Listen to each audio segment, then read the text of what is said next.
अखिलेश भैया, अखिलेश भैया जिंदाबाद।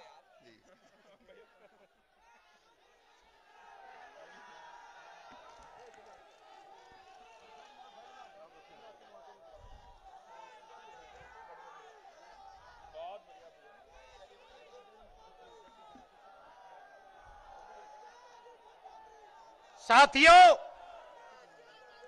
आपके बीच में आपके महबूब लीडर, इस गठबंधन के महबूब लीडर, हमारी पार्टी राष्ट्रीय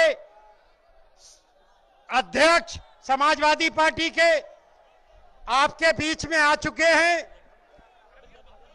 मैं आपके बीच में भाषण करता रहता हूं, बोलता रहता हूं, इसलिए मैं अपना समय अपने राष्ट्रीय अध्यक्ष को दे रहा हूं और मैं अपने उम्मीदवार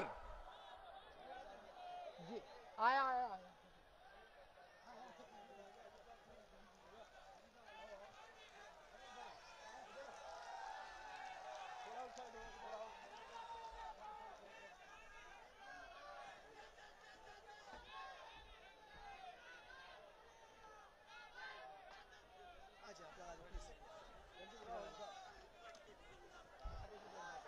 गर्मी बहुत है, इसलिए सभी बोलने वालों से माफी मांगते हुए मैं पार्टी के उम्मीदवार, आपके महबूब उम्मीदवार होने वाले सांसद श्री हेमराज वर्मा जी को आमंत्रित कर रहा हूं कि वो आए, अपनी बात रखें। जोरदार तालियों से उनका स्वागत कीजिए।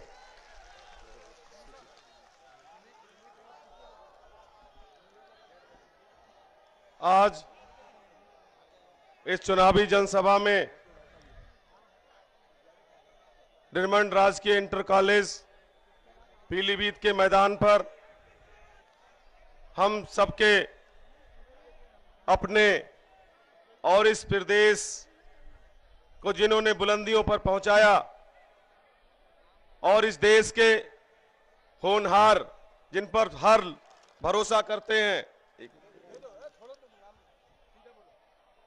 यहां पर मौजूद परम आदरणीय माननीय राष्ट्रीय अध्यक्ष पूर्व मुख्यमंत्री माननीय श्री अखिलेश यादव जी और हमारे प्रदेश अध्यक्ष परम आदरणीय माननीय नरेश उत्तम पटेल जी, कार्यक्रम में मौजूद हमारे पूर्व मंत्री बीसलपुर से पूर्व विधायक परम आदरणीय माननीय अनीस अहमद खान साहब, हमारे पीलीभीत सदर से पूर्व विधायक हमारे पूर्व मंत्री माननीय हाजी रियाज अहमद साहब, हमारे बरखेड़ा के हमारे पूर्व विधायक आदरणीय माननीय पीतम राम जी और हमारे बहेड़ी से पूर्व मंत्री पूर्व विधायक आदरणीय अताउर रहमान साहब, हमारे पूर्व मंत्री आदरणीय रामू बालिया साहब और हमारे बहुजन समाज पार्टी के हमारे जोनल कोऑर्डिनेटर आदरणीय सूरज सिंह जी और हमारे बीएसपी के हमारे जिला अध्यक्ष भाई चंद्रशेखर आजाद जी और हमारे पीलीभीत के जिला अध्यक्ष बड़े भाई आनंद सिंह यादव जी और हमारे पूर्व प्रत्याशी रहे आदरणीय डॉक्टर शैलेंद्र गंगवार जी और भाकपा माले के हमारे बहुत ही वरिष्ठ नेता आदरणीय बहन कृष्णा अधिकारी जी और हमारे राष्ट्रीय लोक दल से आदरणीय मनजीत सिंह जी और यहां पर मौजूद हमारे बसपा के हमारे सभी सम्मानित पदाधिकारीगण, मंच पर मौजूद हमारे सभी समाजवादी पार्टी, बहुजन समाज पार्टी और राष्ट्रीय लोक दल के हमारे सभी सम्मानित पदाधिकारीगण और सामने मौजूद हमारे सभी सम्मानित कार्यकर्तागण, हमारे सभी सम्मानित बुजुर्ग, नौजवान साथियों और मीडिया के हमारे सभी प्रतिनिधिगण। आज नाम मैं जिनके भूल गया हूं मैं क्षमा चाहूंगा और जिस तरह से आज इतनी धूप में आप सब लोग यहां पर आए हैं, सबसे पहले मैं आपका हृदय से अभिनंदन करता हूं, हृदय से आभार प्रकट करता हूं। आज ये चुनाव दो छोरों का चुनाव है। ये एक छोर पर ऐसे लोग हैं जिन्होंने मां बेटों ने हमारे इस पीलीभीत को 35 साल तक पीछे रखने का काम किया है और ना तो कोई काम किया है, ना ही किसी को सम्मान दिया है, ना ही किसी को इज्जत दी है। और दूसरी तरफ आपका अपना पीलीभीत का आपका अपना बेटा, आपका अपना भाई, आपका अपना भतीजा है। और जिस तरह से भारतीय जनता पार्टी के उम्मीदवार जिसकी भाषा इस बार बिगड़ गई है चुनाव में, आज उन्हें दिखाई देता है कि सभाओं में उन्हें लोग नहीं मिल रहे, उन्हें कार्यकर्ता नहीं मिल रहे, तो आज वो इतना बौखला गया है कि आज उसने बोला है 2-3 दिन पहले कि पहले तो ये बोलता था कि पीलीभीत की मां ने कोई ऐसा बेटा पैदा नहीं किया जो उनका मुकाबला कर पाए।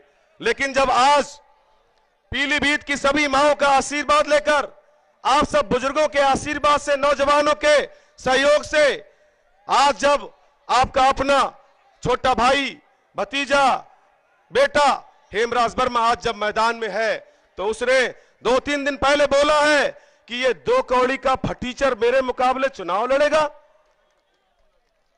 आज उसने इस तरह की बात इतनी बौखलाहट में की है, उसको ये नहीं पता कि ये पीलीभीत के लोग हैं जिन्होंने आपको, आपकी मम्मी को सर आंखों पर बिठाने का काम किया। और आपने आज पूरे पीलीभीत का अपमान किया है। आपने हेमराज वर्मा ही नहीं, उन युवाओं का अपमान किया है, उन किसानों का अपमान किया है, उन बुजुर्गों का अपमान किया है, पूरे पीलीभीत का आपने अपमान किया है।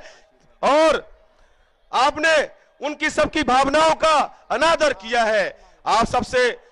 आपको यह पता लगना चाहिए, आपको यह समझ जाना चाहिए कि आज पूरा पीलीभीत एक तरफ खड़ा है, एक तरफ पीलीभीत का प्रत्याशी है, आपका अपना बेटा है, दूसरी तरफ दिल्ली वाले हैं। तो उन्हें ये समझ जाना चाहिए कि आज जनता उनके खिलाफ है। और ये पीलीभीत की जनता ये आपके 23 अप्रैल को जब वोट डालेगी, 23 अप्रैल को वोट डालने के बाद जब 23 मई को रिजल्ट आएगा, तो आपको पता लग जाएगा कि असली फटीचर कौन है, आपको पता लग जाएगा।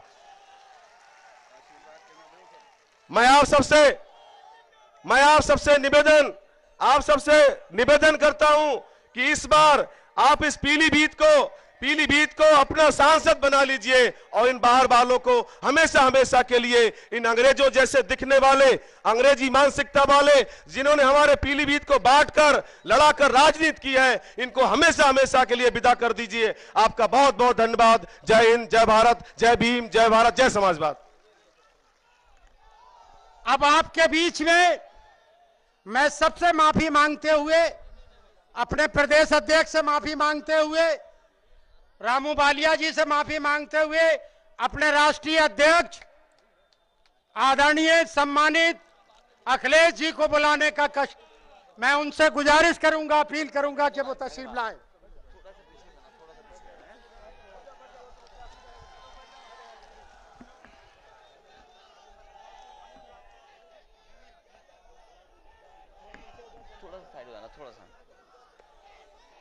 समाजवादी पार्टी के प्रत्याशी, बहुजन समाज पार्टी का सहयोग है, गठबंधन के प्रत्याशी आरएलडी साथ है। और मैं कहूं कि ये महागठबंधन के प्रत्याशी हमारे हेमराज वर्मा जी, मंच पर उपस्थित पूर्व मंत्री हाजी रियाज साहब, मंच पर उपस्थित समाजवादी पार्टी के प्रदेश के अध्यक्ष नरेश उत्तम पटेल जी, बहुजन समाज पार्टी के प्रभारी बरेली मंडल सूरज सिंह जी, राष्ट्रीय लोकदल के उपाध्यक्ष मंजीत सिंह जी, बहुजन समाज पार्टी में रहे मंत्री अनीस अहमद साहब, मंच पर उपस्थित अमित यादव, आदरणीय बलवंत सिंह रामवालिया जी, पूर्व विधायक पीतम राम जी, गोपाल कृष्ण जी, पूर्व विधायक अतार रहमान साहब, और मैं कहूं कि बहुत सारे हमारे समाजवादी पार्टी के सभी नेता जो मंच पर उपस्थित हैं। दूसरे मंच पे भी हमें जिम्मेदार कार्यकर्ता और साथी दिखाई दे रहे हैं। सभी हमारे आदरणीय बुजुर्ग किसान भाई, नौजवान साथियों, पत्रकार बंधुओं, मैं सबसे पहले आप सबका बहुत बहुत धन्यवाद और आभार प्रकट करना चाहता हूं।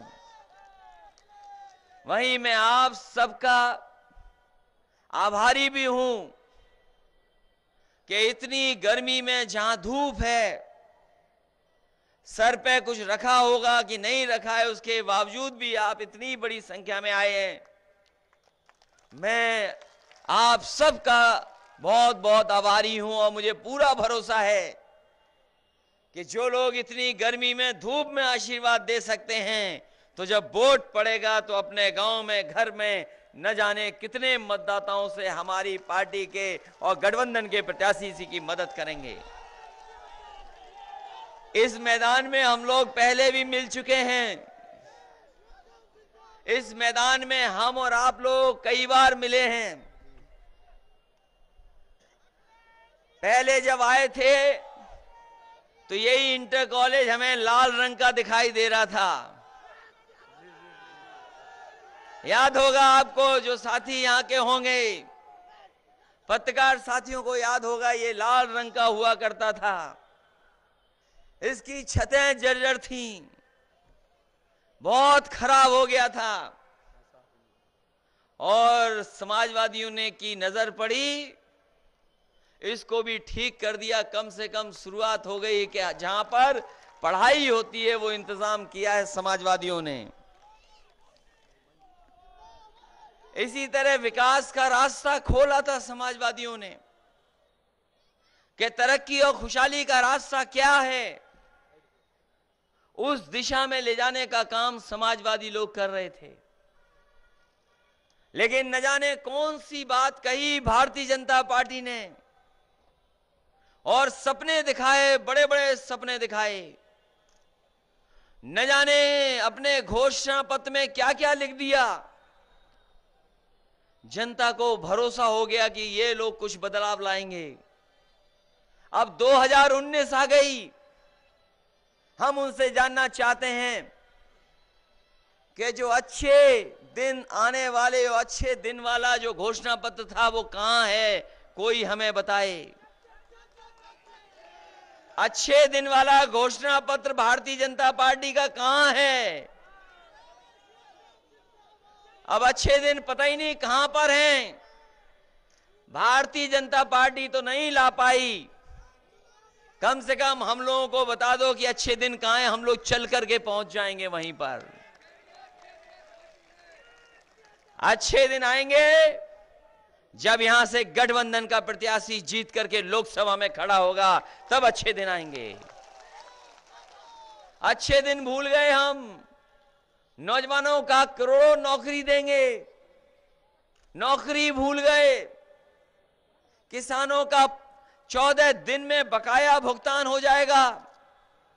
हमारे किसान भाई हैं, यहां पर उपस्थित होंगे, बताओ अभी भी बकाया है चीनी मिलों का।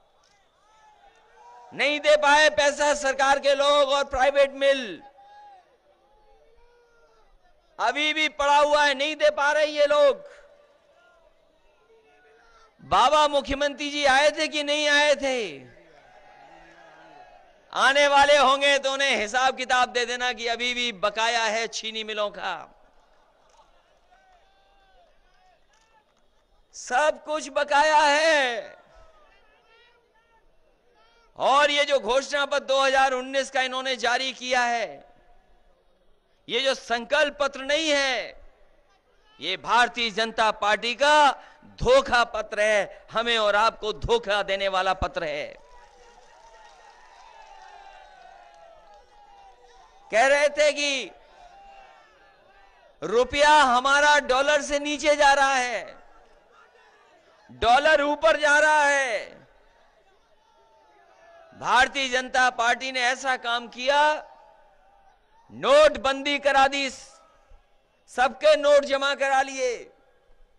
बताइए हमारे आपके सबके नोट जमा कराए कि नहीं कराए?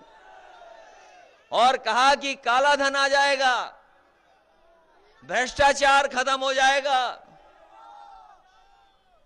बेईमानी खत्म हो जाएगी। और जब बैंकों में पैसा हमारा आपका जमा हो गया, वही लोग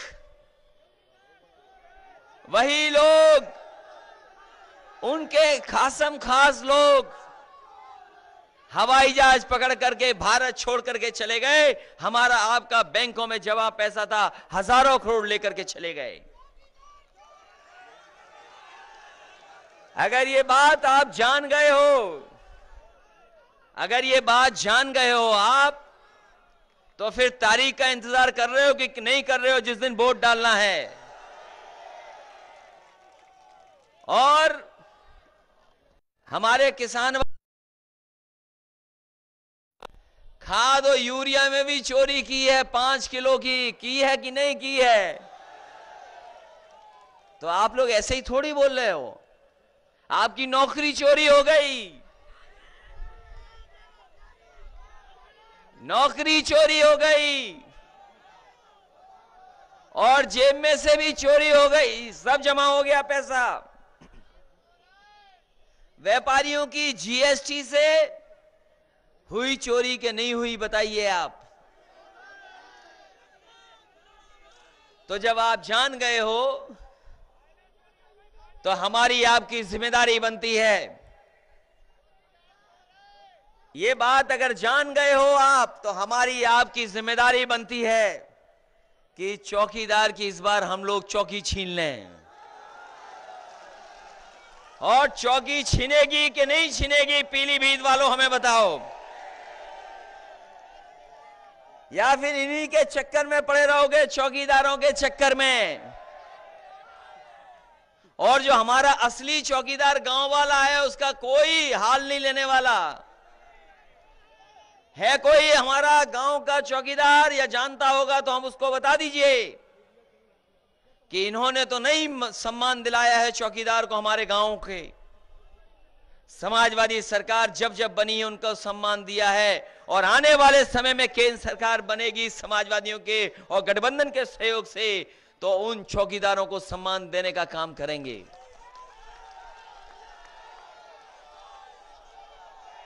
इसलिए पहले वो चाय वाला बन के आए थे, चाय वाला बन करके आए थे, और अब चौकीदार बन करके आए हैं। आप सावधान हो कि नहीं सावधान हो, बताओ?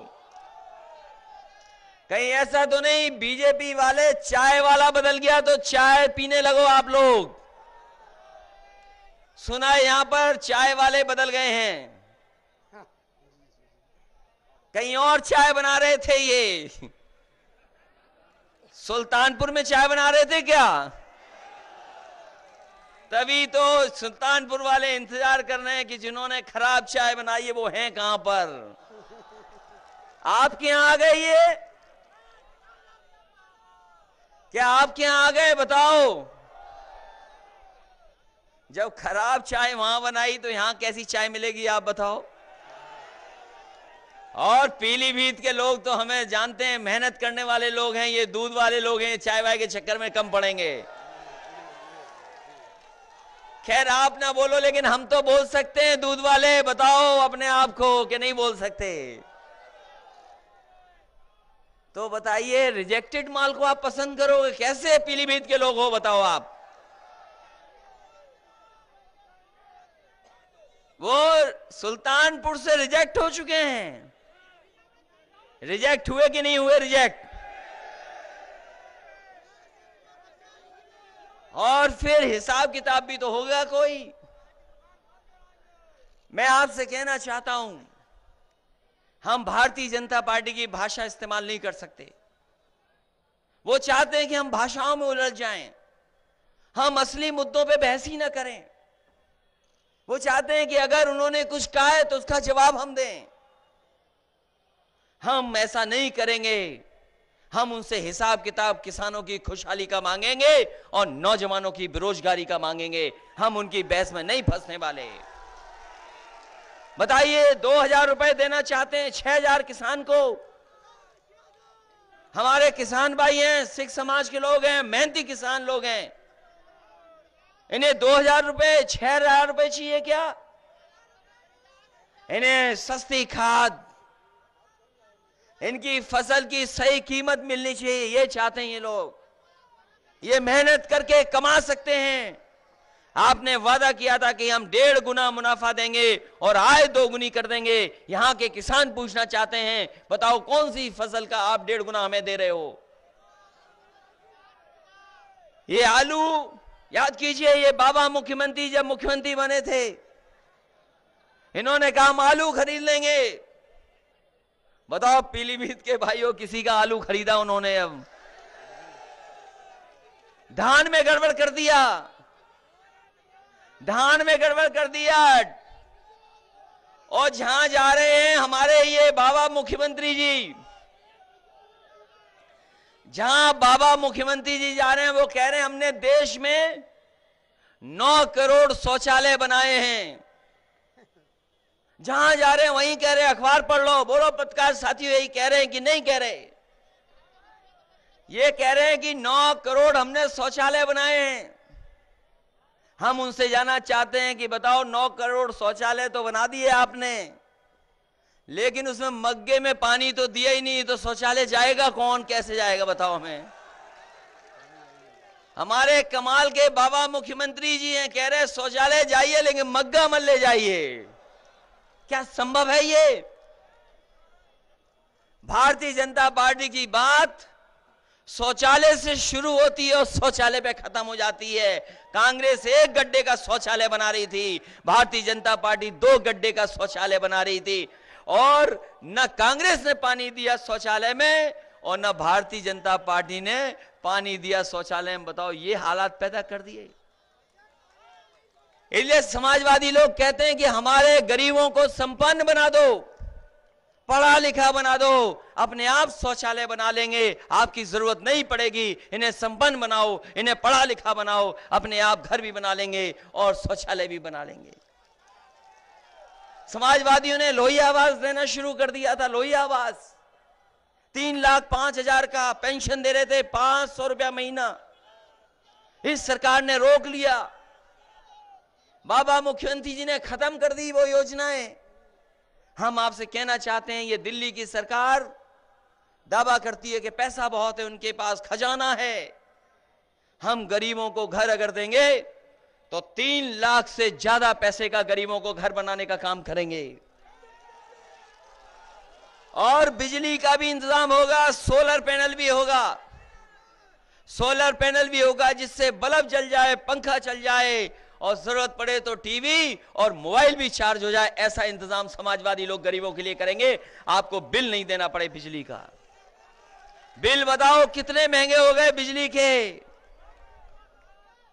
1 यूनिट नहीं बनाई। हम पत्रकार साथियों बड़ी जिम्मेदारी के साथ कहना चाहते हैं, ये जो प्रचार करें कि गांव गांव बिजली लगा दी, ये समाजवादियों की समय से शुरू की गई योजना है जो लगातार काम कर रही है। बिजली आ गई, लगाई जा रही है। समाजवादियों ने शुरू किया था बड़े पैमाने पर। हम उनसे जानना चाहते हैं, बताओ पूरे प्रदेश में अगर एक भी ट्रांसमिशन लाइन लगाई हो, एक भी बिजली बनाने का कारखाना 1 मेगावाट भी बनाया हो तो बताओ हमें। 1 मेगावाट भी बिजली नहीं बनाया। ना ट्रांसमिशन लाइन, जब बिजली बनेगी नहीं आएगी कैसे तार से? समाजवादियों ने कम से कम बुनियादी जो ढांचा होता है बिजली का, उसको बेहतर करने का काम किया। ये एम्बुलेंस चला रहे हैं जो गरीबों के लिए। 102, 108 समाजवादियों की देन है। बाबा मुख्यमंत्री जी आए, एम्बुलेंस भी पुतवा दी, समाजवादी शब्द हटवा दिया। लेकिन इस बार हमारी जनता तैयार है महागठबंधन को जिताने के लिए। समाजवादी अपने आप लिख जाएगा यहां पर। और बड़ी मेहनत से पुलिस के लिए काम किया, 100 नंबर दिया। और पुलिस का 100 नंबर इसलिए दिया कि हमारे गरीब अगर खेत में हैं, कहीं हैं, झगड़ा हो गया, पानी को लेके झगड़ा हो गया, आबादी को लेके झगड़ा हो गया, या कोई बातचीत करते करते कुछ झगड़ा हो गया, और अगर 100 नंबर मिला देते थे तो उसकी मदद करने के लिए पहुंच जाती थी पुलिस। इसलिए इंतजाम किया था। दुनिया का सबसे बेहतरीन व्यवस्था दी ये 100 नंबर। फोन करो, पुलिस पहुंचे। लेकिन हमारे बाबा मुख्यमंत्री ने ये 100 नंबर वाली पुलिस भी गड़बड़ कर दी। पता नहीं क्या कर रही है पुलिस 100 नंबर वाली। वो बुराई यहां भी आ गई क्या जो और जगह है? आ गई होगी बुराई। ये बाबा मुख्यमंत्री जी ने 100 नंबर भी हमारी पुलिस का खराब कर दिया। अभी जब हम चले जाएं तो पुलिस के जो अधिकारी उनसे पूछेगा सबसे ज्यादा प्रमोशन किस पार्टी ने दिया, सबसे ज्यादा पुलिस को गाड़ियां किसने दी, और दुनिया की सबसे बेहतरीन व्यवस्था 100 नंबर किसने दी, ये पुलिस के लोगों से पूछना। और आसान भर्ती कर दी। अब ये आसान भर्ती इसलिए कर दी क्योंकि नौजवान नौकरी चाहता है, रोजगार चाहता है। इसलिए ये एक नहीं, तुम्हारे जैसे न जाने कितने होंगे बेचारे नौजवान। तुम तो अपना दुख चिल्ला भी रहे हो यहां पर, तुम तो अपना दुख चिल्ला भी रहे हो। तमाम नौजवानों के सपने मार दिए भारतीय जनता पार्टी के लोगों ने।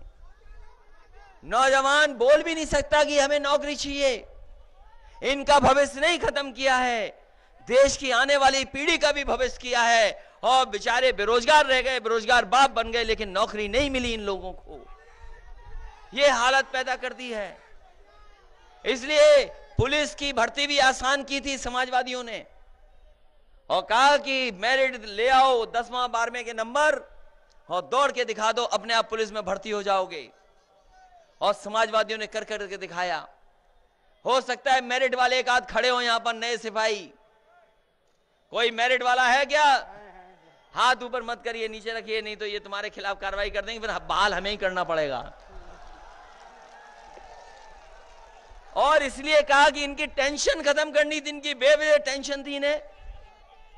2 परीक्षा लिखो तब भर्ती होते थे, फिजिकल टेस्ट 2 परीक्षाएं लिखनी पड़ती थी। और हमने कहा कि बताओ, पुलिस में भर्ती होने के लिए केवल डंडा पकड़ने के लिए 2 परीक्षा लिखोगे? ये 2 परीक्षाएं लिखी जा रही थी डंडा पकड़ने के लिए केवल। हमने कहा कोई परीक्षा नहीं होगी, 10वें 12वें के नंबर और दौड़ के दिखा दो, अपने आप पुलिस भर्ती हो जाएगी। सबसे जल्दी और सबसे आसान पुलिस भर्ती की। इसी तरह दिल्ली में समाजवादी लोग जाएंगे, गठबंधन के लोग जाएंगे, तो वहां भी फौज की चाहे पैरामिलिट्री की इसी तरह हमें करनी पड़े, इंतजाम करेंगे। और अगर ट्रेनिंग देनी हो बेहतर, तो ट्रेनिंग आप बेहतर दे दो, अच्छी वर्दी दे दो, अच्छा खाने को दे दो, ये अपने आप अच्छा काम करेंगे। ये व्यवस्था करना चाहते हैं समाजवादी लोग। इसलिए ये पीलीभीत के हमारे तमाम किसान भाई, नौजवान साथियों, आपसे हम विशेष निवेदन करने आए, अपील करने आए हैं। ये जो गठबंधन तैयार हुआ है, आपको सुनाई दे गई होगी वोट की आवाज। वोट की आवाजें पहुंच गई पहले चरण की, कि नहीं पहुंची आपके कानों तक? जैसे कभी कभी बारिश तेज होती है तो कमरे के अंदर सो भी रहे हो तो आवाज सुनाई दे जाती है उनके बूंदों की। पहले चरण के वोट की आवाज आपके कान तक पहुंच गई कि नहीं पहुंच गई? और किस तरीके से वोट बरसा है पहले चरण में, बताओ उसी तरह बरसाओगे वोट पीलीभीत में कि नहीं बरसाओगे आप लोग?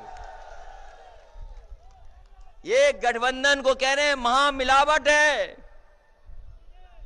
उन्हें समझ में नहीं आ रहा है कि ये किसानों का, गरीबों का, नौजवानों का, ये गरीब जो छूट गए थे उनका गठबंधन है। उन्हें समझ में नहीं आ रहा क्या कहें। ये महामिलावट का नहीं है, ये महापरिवर्तन का गठबंधन है। ये देश को परिवर्तन के रास्ते पे ले जाने का काम करेगा। ये कहते हैं कि नया देश बनाएंगे, नया देश। आपने सुना होगा कि प्रधानमंत्री और बीजेपी के लोग कह रहे हैं कि नया देश बनाएंगे। नया देश भारतीय जनता पार्टी नहीं बना सकती है। नया देश ये गठबंधन बनाएगा, और नया देश तब बनेगा जब ये गठबंधन नया प्रधानमंत्री बनाने का काम करेगा। बीजेपी के लोग नया देश बनाना चाहते हैं, हम महागठबंधन के लोग नया प्रधानमंत्री बनाना चाहते हैं, क्योंकि पुराने प्रधानमंत्री फेल हो चुके हैं। अब तो उन्हें पता लग गया होगा पहले चरण का रिजल्ट भी, और इस वाले चरण में तो सफाया है, बिल्कुल सफाया, कोई सीट नहीं मिलने वाली। बताओ इस चरण में हम मान लें सफाया है कि नहीं सफाया है? पीलीभीत वालों, कहीं ये बीजेपी के जो रिजेक्टेड सुल्तानपुर से हैं उनके चक्कर में तो नहीं पड़ जाएगा कोई? अच्छा, मंच वाले नहीं बोल रहे, कोई मंच पे तो नहीं चक्कर में पड़ जाएगा? अब नहीं चक्कर चलेगा उनका। इसलिए हम आपसे निवेदन करना चाहती हैं, उलझाएंगे आपको दूसरे रास्ते पे ले जाएंगे।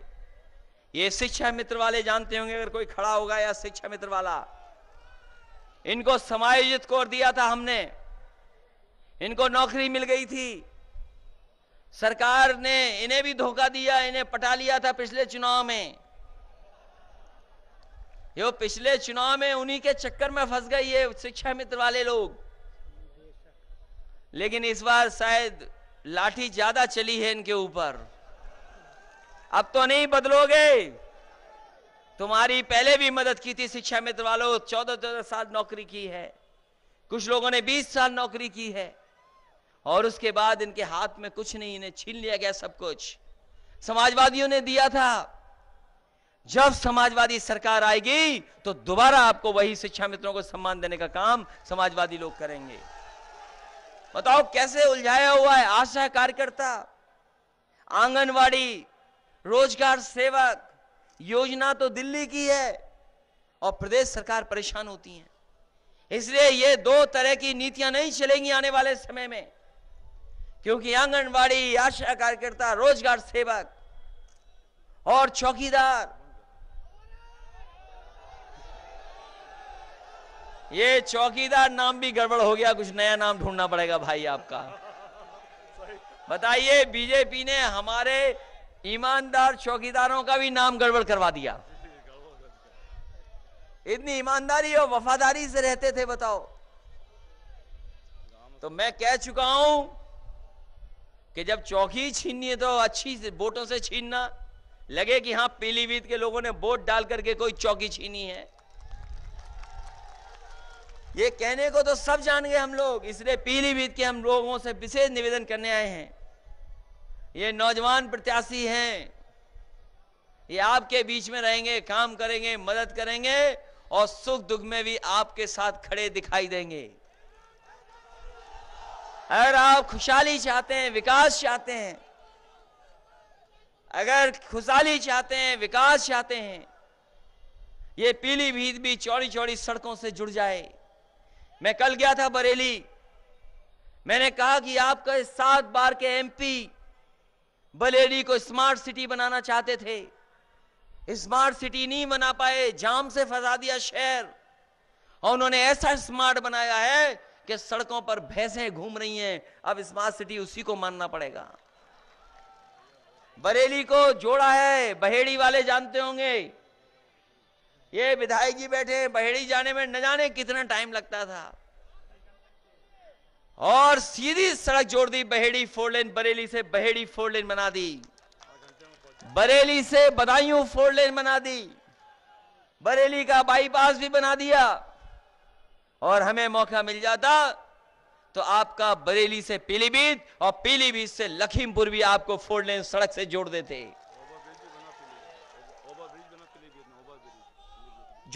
हम लोग, क्योंकि उधर सीतापुर से लखीमपुर तक तो 4 लेन बना दी थी, आपके दुधवा तक की भी बना दी थी। मैंने अधिकारियों से कहा कि बताओ, फॉरेस्ट के बीच से अगर निकल जाएंगे और सड़क अच्छी बन जाएगी तो लोग जल्दी जा सकेंगे, आपको भी मौका मिल जाएगा सुरक्षा करने का, और अपना जंगल बचाने का भी, क्योंकि हम जानते हैं जंगल में यहां पर सबसे ज्यादा अगर कोई जान जाती है किसान की, खेत काम कर रहा होगा या कोई निकल गया जंगल में, तो पता लगा टाइगर ने उसे खा लिया, टाइगर ने थपेड़ा मार दिया। सबसे ज्यादा जान अगर गरीब की कहीं जा रही है तो यही इलाका है पीलीभीत और लखीमपुर, जहां पर टाइगर आकर के जान ले लेता है। मदद करने का काम अगर किसी ने शुरू किया था उस समय भी तो समाजवादियों ने। और सुरक्षित रहे आम लोग, सुरक्षित रहे आम लोग। बताओ ये सरकार टाइगर को नहीं रोक पा रही और 56 इंच का सीना लिए घूम रहे हैं। टाइगर को सुरक्षित नहीं कर पा रहे, जंगल को सुरक्षित। हमने तो इटावा में लाइन सफारी बना दी, जहां पर लाइन ले आए, कभी डकैत हुआ करते थे, अब वहां पर शेर हैं और शेर के साथ साथ शेर के बच्चे भी पैदा कर दिए। ये समाजवादियों ने अपनी सरकार में करके दिखा दिया। और ऐसी बाउंड्री बनाई है कि शेर बाहर नहीं जा सकता। दुनिया में आज चीजें मौजूद हैं, पैसा है। इस विभाग के पास तो हजारों करोड़ रुपया है, वन विभाग के पास। जितना चाहे संरक्षण कर लें, सुरक्षा दे दें। हमारे पीलीभीत के लोग भी जानते होंगे कि जंगल विभाग पे सबसे ज्यादा पैसा है। और जंगल विभाग के अधिकारियों से पूछना, जंगल के लिए सबसे ज्यादा काम किसी ने किया था तो समाजवादी लोगों ने और समाजवादी सरकार ने काम करके दिखाया था। जहां जंगल को बचाया और हमारे आम लोग भी सुरक्षित रहें, और अगर घटना हो जाए तो मदद करने का काम भी समाजवादी सरकार में हो रहा था। उनकी गरीबों की सब छीन लिया इन्होंने। फ्लाईओवर भी बन गया, और भी काम होते सब रोक दिया। लैपटॉप भी बच्चों को बांट दिया था समाजवादियों ने। इन्होंने कहा कि हम भेदभाव करते हैं अपने लैपटॉप बांटने में, हम जाति और धर्म के आधार पर लैपटॉप देते हैं। इन्होंने भी अपने संकल्प पत्र में लिखा था। बताओ किसी भी नौजवान को उन्होंने दिया हो लैपटॉप तो बता दो हमें। हम पे आरोप लगाया, समाजवादियों को बदनाम किया, और बाबा मुख्यमंत्री ने किसी को लैपटॉप नहीं दिया। और वो लैपटॉप देते कैसे? क्योंकि वो चलाना ही खुद नहीं जानते। और बताओ समाजवादी साथियों, जो समाजवादी सरकार में लैपटॉप बटे होंगे वो अभी भी चल रहे होंगे। बताओ चल रहे कि नहीं चल रहे? जिस मोहल्ले जिस गांव में पहुंचा होगा अभी भी चल रहा होगा। और जब बटन दबाते होंगे ऑन करने के लिए, नौजवान जानते होंगे, तो नेताजी की और हमारी तस्वीर ही देखते होंगे आप। हम तो बाबा जी से कहते हैं कि भाई हमारी तस्वीर खराब लग रही थी, अपनी तस्वीर लगवा लेते, आप भी तो अच्छे दिखते हो। इसलिए कम से कम मदद तो करते लोगों की। गरीब महिलाओं को हम समाजवादी पेंशन देने लगे थे, बिना भेदभाव के आबादी के हिसाब से दे रहे थे। जो जितनी आबादी का है उस हिसाब से दे रहे थे पेंशन। लेकिन वो पेंशन भी रोक ली। इसलिए हम गरीब माताओं बहनों से कहना चाहते हैं, हमने अपने घोषणा पत्र में लिखा था कि समाजवादी लोग आएंगे तो उनको दुगनी कर दी जाएगी पेंशन। अब हम कहना चाहते हैं, दिल्ली में जा रहे हैं, कांग्रेस तो 6000 का सपना दिखा रही है, हम लोगों ने तो 500 करके दिखाया था। चाहे वो विकलांग हो, चाहे विधवा पेंशन हो, सबको 3000 रुपए से ज्यादा देने का काम समाजवादी लोग करेंगे। जिस तरीके से समाजवादी पेंशन देते थे, अपनी माताओं बहनों का सम्मान देने का काम करेंगे। इसलिए विकास के रास्ते पे चलिए, ये नफरत की तरफ ले जा रहे हैं। पीलीभीत से अच्छी संस्कृति कहां मिल सकती है, जहां हर समाज के लोग मिलजुल करके रह रहे हैं, जहां हमारे सिख भाई हैं जिनके गुरुद्वारे हैं, वही हमारे मुसलमान भाइयों की जाम मस्जिद भी है, जहां हमारे हर जाति के लोग मिलकर के रहना चाहते हैं। हमारे सिख भाइयों की ताकत है कि अभी ब्रिटेन को कहना पड़ा कि उन्हें जलियांवाले बाग में गलती की थी। ये हमारे सिख भाइयों की ही ताकत है। आपने अखबार पढ़ा होगा, हमारे ये जानते होंगे आलू वालिया जी, रामू वालिया जी जानते होंगे। बताओ ब्रिटेन में कहना पड़ा कि नहीं कहना पड़ा उनके प्रधानमंत्री को? हाँ, उन्होंने मांगना पड़ा। वो इसलिए उन्होंने गलती मानी क्योंकि सिख समाज के लोग मेहनत कर करके न केवल भारत में बल्कि दुनिया में पहुंच गए हैं, और जहां भी हैं वो सम्मान का जीवन जी रहे हैं और संघर्ष कर करके उस समाज के साथ बराबर से खड़े हो गए हैं। कोई दुनिया में इतना तरक्की नहीं किया होगा। ये इसीलिए गुजरात के लोग आपको नहीं देख सकते, आप लोग आगे बढ़ रहे हो, आप लोग आगे बढ़ रहे हो, और आप ही किसान हो, इसीलिए वो 1.5 गुना और 2 गुना नहीं देना चाहते, आय 2 गुना नहीं करना चाहते हैं। इसलिए हम आपसे विशेष निवेदन करने आए हैं पीलीभीत के लोगों। कहां अदला बदली के चक्कर में पड़ रहे हैं ये लोग, जनता सब समझती है। कोई यहां रिजेक्ट था, कोई वहां रिजेक्ट था, यही तो बात थी। बताओ, अगर आपने नहीं पीलीभीत के लोगों ने पसंद किया तो नहीं बुला लो, उन्हें ही बुला लो, उन्हें ही लड़ने दो यहां पर। इसका मतलब पीलीभीत की जनता को नया पसंद है, कोई नई पार्टी पसंद है, तभी नया प्रधानमंत्री बनेगा जब नया लोकसभा में पहुंच के जाएगा महागठबंधन का। इसीलिए हमने कहा कि इसीलिए मैंने कहा आपसे कि नया कोई जीतेगा तभी नया भारत बनेगा, तभी नया प्रधानमंत्री बनेगा। और महागठबंधन के बाद तो उनको समझ में नहीं आ रहा है। ये वही लोग हैं जो कहते थे गन्ना क्यों पैदा कर दिया आपने, गन्ना क्यों बो रहे हो आप। क्या यही बात तो कही गई थी? बताओ बताओ, जो कीमत नहीं दे पा रहे वो कह रहे कि गन्ना कैसे बो, क्यों गन्ना बो रहे हो आप। और इन्हीं से सीख करके हमारे बाबा मुख्यमंत्री जी भी कह रहे थे कि ज्यादा गन्ना बोगे तो ज्यादा शुगर हो जाएगी।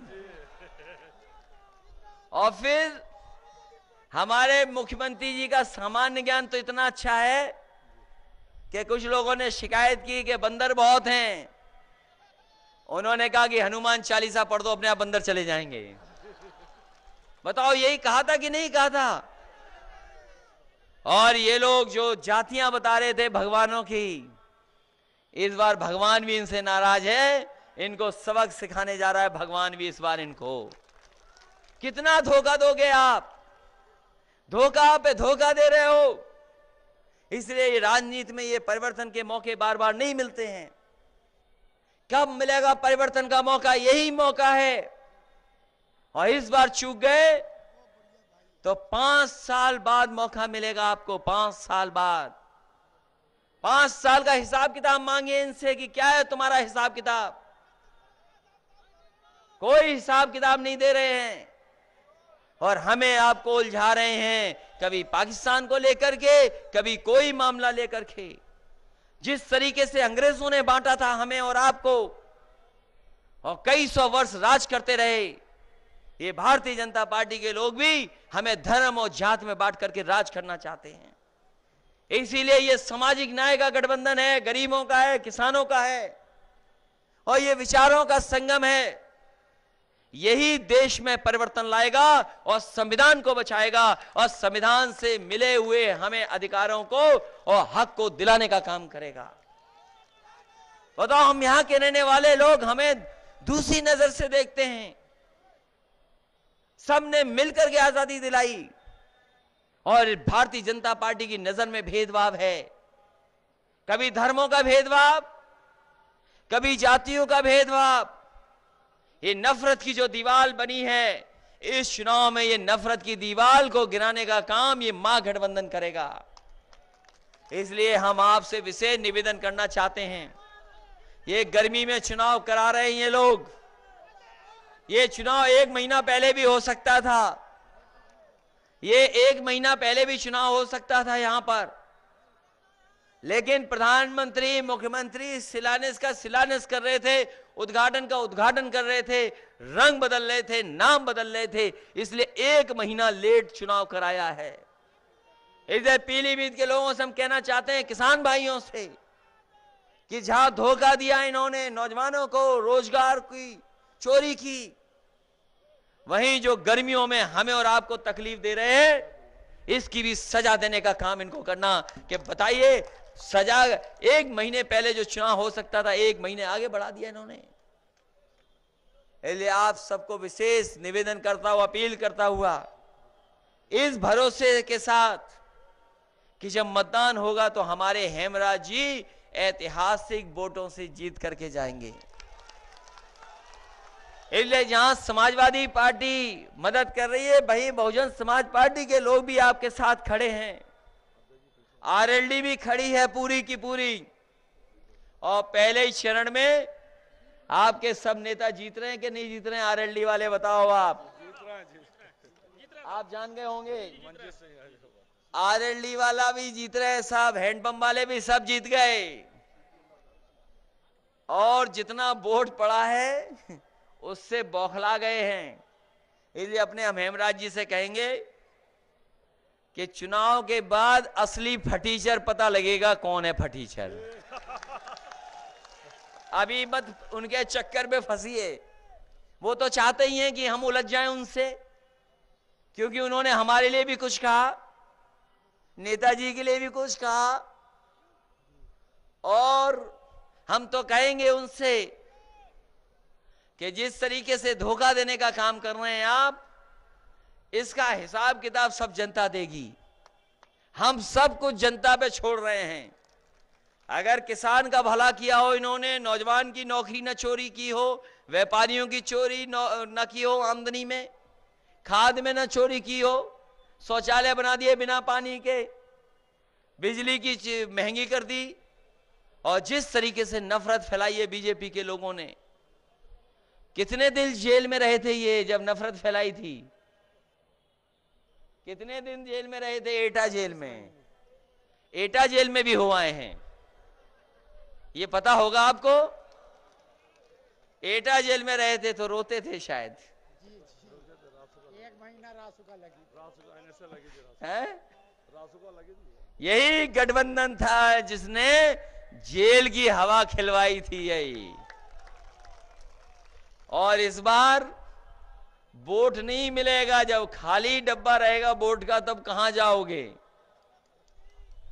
इसलिए वापस इन्हें दिल्ली भेज दो, इन्हें लोकसभा में ऐतिहासिक वोट देकर के भेज दो। यही निवेदन करने आया, इस उम्मीद, इस भरोसे के साथ कि खुशहाली के साथ आप रहेंगे, प्यार मोहब्बत के साथ रहेंगे। जो नफरत मिटाना चाहते हैं, जो सामाजिक न्याय दिलाना चाहते हैं, उनके साथ नौजवान खड़े होंगे।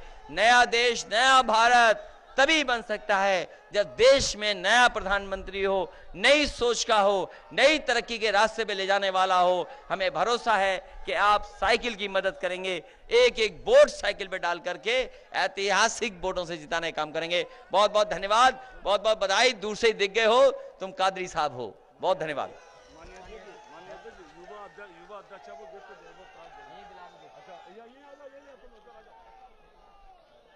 चलिए ये पकड़ो, ऊपर आ जाओ, ऊपर इधर आ जाओ, इधर आ जाओ।